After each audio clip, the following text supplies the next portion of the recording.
Bienvenidos a una emisión más de Sociología en Breve,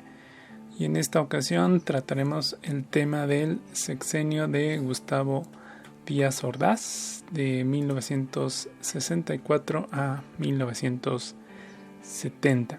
En esta etapa de la historia de México, de acuerdo con los autores Molina y Rosas, la población estaba lejos de participar directamente en la política, al igual que las elecciones previas, como las de López Mateos. La población participó de manera mínima en las elecciones. No obstante, de acuerdo con los historiadores, sabemos que efectivamente continuó la práctica del tapado y de la corrupción en las elecciones de presidentes en el país. Pero además la economía del país mantenía un ritmo estable, el sexenio de López Mateos, y la participación rígida o firme, frontal contra el gobierno era mínima. De tal modo, cuando inició el sexenio de Gustavo Díaz Ordaz, él, como bien recordaremos, ya había participado en gobernación y durante los 6 años previos, y conocía muy bien todo el proceso que existía al interior del Poder Ejecutivo. Por tanto, tomó bajo su mando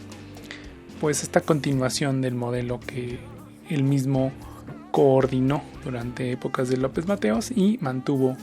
dicha política. Particularmente, Molina y Rosas indican que los movimientos más relevantes en términos del ámbito de la política nacional fueron uno muy sonado en aquel momento, que fue el liderado por Carlos A. Madrazo, en aquel momento presidente del PRI y gobernador en Tabasco, que buscó un proceso de democratización en el propio Partido de la Revolución Institucional, el PRI, y formó una comisión de honor en la cual destituyó a gente corrupta en aquel momento y se enfrentó directamente contra la decisión de Gustavo Díaz Ordaz desde el Ejecutivo, y a través del Partido de la Revolución Institucional lo obligaron a renunciar, y extrañamente muere en un accidente aéreo en el país. De tal modo que la propuesta de Carlos A. Madrazo de democratizar el país es ahogada por el presidente a través de su mano fuerte, que era toda la estructura del partido. Durante el inicio del sexenio de Gustavo Díaz Ordaz, uno de los primeros grupos sociales que recibe al flamante presidente de 1964 es el grupo de los médicos, un grupo social que tiene acceso a educación superior y que manifiesta una profesión respetada en el país. Se colisiona con el gobierno federal debido a que los médicos residentes, un grupo de profesionistas respetados y con altas calificaciones en el país, no obtiene mejoras salariales ni de contratación en el servicio médico público. Este grupo realiza huelgas, realiza mítines, realiza manifestaciones, y la figura de Ismael Cosío Villegas pasa a la historia porque es uno de los líderes principales de dicho movimiento. Es así que el inicio del sexenio de Gustavo Díaz Ordaz comienza con manifestaciones que emergen de grupos aparentemente beneficiados por el modelo económico, pero que también ya manifiesta dicho modelo económico una clara desgaste y posterior crisis en los años 70, finales de los 70 y en los 80. Otro de los movimientos relevantes durante el sexenio de Gustavo Díaz Ordaz fue el intento de la toma del cuartel Madera por la Liga 23 de septiembre. la cual derivó en la detención y el asesinato de jóvenes representantes del Partido Comunista en aquel momento en el país, situación que se fue ahogada por los medios de comunicación, como comenzó toda una tradición en el país. Es también interesante recordar que a finales, en el último año del sexenio de Gustavo Díaz Ordaz, comenzó la transmisión en Televisa de el noticiero con Jacobo Zabludowski, que hizo toda una tradición desinformativa en el país. Recordemos que él también es el rostro de la persona que dijo al país que no había sucedido nada en el movimiento del 68, excepto una lluvia intensa en aquella noche del 2 de octubre. Por otro lado, en el gabinete mantuvo a Ortiz Mena, quien continuó con el modelo de sustitución de importaciones, aunque, como señalan los economistas y Molina y Rosas, ya eran las últimas etapas del modelo de sustitución de importaciones, y la famosa estabilidad económica que existía en el país estaba en sus últimos momentos. En este contexto, los sindicatos mantuvieron sus luchas, pero fueron controladas por la famosa CTM y Fidel Velázquez, otro grupo que emergería en el país, que es este concepto muy amplio que es el de clase media. Es decir, entre 1964 y el 70, los jóvenes estudiantes y las familias de las zonas urbanas de la capital, principalmente, y demás ciudades en el país, comenzaron a tener acceso a educación, a servicios, y también comenzaron a desarrollar formas de vida críticas o bien que cuestionaban ya distintos patrones de comportamiento. En ese contexto, el movimiento estudiantil de 1968 tiene una gran cantidad de fases, y mencionaré sintéticamente 3 momentos cruciales de este movimiento. En primer lugar, es que el movimiento inicia en julio y termina en octubre del 68. Y al mismo tiempo inicia con una represión estudiantil por policías en la Ciudad de México,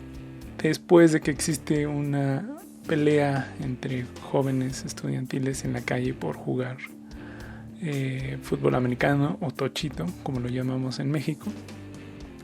Y eso derivó en protestas de la prepa 1, 2 y 3 en 22 y al 27 de julio. Y a finales de ese mes, en julio, el ejército derriba una puerta de la prepa 1 en el colegio de San Ildefonso, pero lo hace con lujo de violencia, y lo hace utilizando el ejército, situación que manifiesta una total represión y exclusión de las críticas desde los jóvenes. El segundo momento de este proceso del movimiento de 1968 es cuando distintas instituciones lideradas por la UNAM y el Instituto Politécnico Nacional, es decir, la Normal Superior, el colegio, la Escuela Superior de Chapingo, la Ibero, la Salle, el Colegio de México, se unen con su rector Barros Sierra a la crítica y a la marcha silenciosa contra dicha represión. Y después de ello, en esa segunda fase, viene la generación del Consejo Nacional de Huelga, que buscó un diálogo con Gobernación. A final de esta fase, en la segunda, existió un posible diálogo con la Secretaría de Gobernación, pero el Consejo Nacional de Huelga propuso y exigió que fuera público y que fuese transmitido en la televisión, a lo cual la Secretaría de Gobernación se rehusó. Y después de ello viene el rompimiento de esa posibilidad de diálogo, y viene la tercera fase, que es un llamamiento frontal del presidente a obedecer su designio y a no tolerar más críticas. Esto fue hecho en su cuarto informe de gobierno. Y los estudiantes contestaron, al menos los estudiantes en la UNAM, contestaron con continuar la huelga en la universidad, reunirse en lo que llaman las islas, muy cerca de rectoría en la Universidad Nacional, y hacer un festejo patrio en septiembre de 1968 y la famosa manifestación de Heberto Castillo al realizar el grito de independencia en las islas. Es decir, un grito de independencia alterno, totalmente diferente al que el presidente obligadamente está llamado a realizar. Esto fue visto de una manera totalmente distorsionada por gobernación y distintos elementos. La tercera fase será pues la fase más difícil que ha pasado el país, que es la manifestación en la plaza de Tlatelolco, en la plaza de las Tres Culturas en Tlatelolco, en la tarde del 2 de octubre de 1968. Esa tercera fase del movimiento del 68 pues es sintetizada por Molina y Rosas de la siguiente manera. Los documentos desclasificados de ese movimiento permiten señalar que el Estado Mayor Presidencial organizó el golpe y fueron sus francotiradores los que dispararon contra el ejército y los manifestantes. Todo con el conocimiento del presidente Díaz Ordaz y de su secretario de Gobernación, Luis Echeverría. Es decir, esa tarde, 2 de octubre del 68, grupos coordinados y dirigidos por el gobierno federal, entre ellos el famoso Batallón Olimpia, que a la letra, como dicen los autores, dispararon contra los manifestantes. Finalmente, tres de los elementos más relevantes que hay en la política internacional del sexenio de Gustavo Díaz Ordaz es un movimiento que culturalmente es importante mencionar, que consiste en la publicación del libro Los hijos de Sánchez de Oscar Lewis, en el cual narra y explica lo que fue denominado por el autor estadounidense Oscar Lewis, cultura de la pobreza en el país. A esto le valió la expulsión de Arnaldo Orfila del Fondo de Cultura Económico, recordemos, un sello editorial público del Estado en México.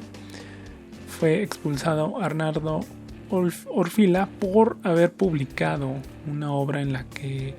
a todas luces manifiesta cómo esta idea de que el progreso económico en el país había alcanzado a toda la población es falso. Hay cultura de la pobreza en el centro del país y Sánchez, la familia Sánchez, es uno de tantos ejemplos de ello. Por tanto, esto le valió una crítica frontal al gobierno federal y una expulsión de Arnaldo Orfila. Hay versión fílmica de este texto, la cual dejo en la descripción para que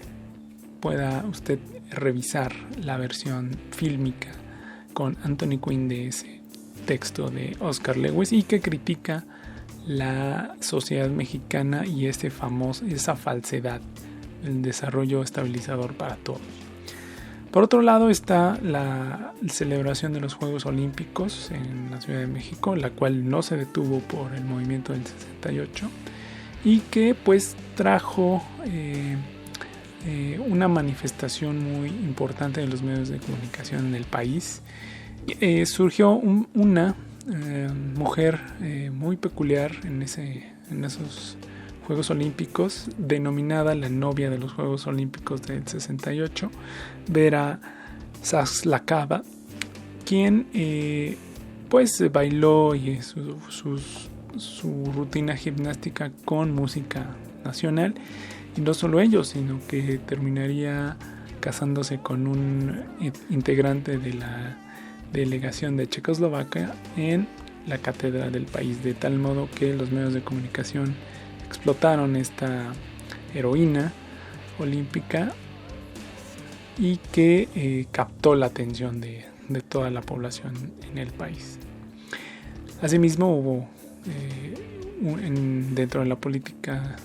internacional de Díaz Ordaz, existió la visita de Neil Armstrong, los primeros astronautas que llegaron a la Luna un año antes, y fueron recibidos en el país en 1969 literalmente como héroes, ¿no? Lo cual trajo una comunicación y atrapó mucho los medios de comunicación estas noticias, ¿no?, internacionales, al tiempo que hay una visita de Gustavo Díaz Ordaz a Estados Unidos con el recién electo presidente de Estados Unidos, Richard Nixon, lo cual mantiene una constante comunicación con el país de las barras y las estrellas. Por último,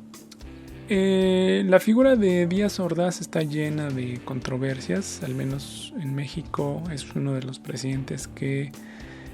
pues causa una gran cantidad de rechazo en los jóvenes y en los adultos, en los abuelos ya, porque fueron agraviados por la decisión lamentable y muy reprobable de 2 de octubre de 1968. Pero también actualmente existen documentos como el de Philip Agee, un antiguo agente de la CIA, en el cual devela que Díaz Ordaz funcionó como agente de la CIA con el nombre de Lee Tempo II, y básicamente estaban haciendo una operación contra el comunismo y el socialismo en América Latina, ¿no? Lo cual pues nos deja un sexenio pues lleno de controversias y de decisiones graves contra el país, y que a partir de este momento en México las presidencias comienzan a entrar en una crisis seria de legitimidad, junto con el desarrollo económico que también comienza a tener cambios en el mundo. Bien, pues hasta aquí mis comentarios sobre el sexenio de Gustavo Díaz Ordaz. No olviden compartir y nos vemos en la próxima.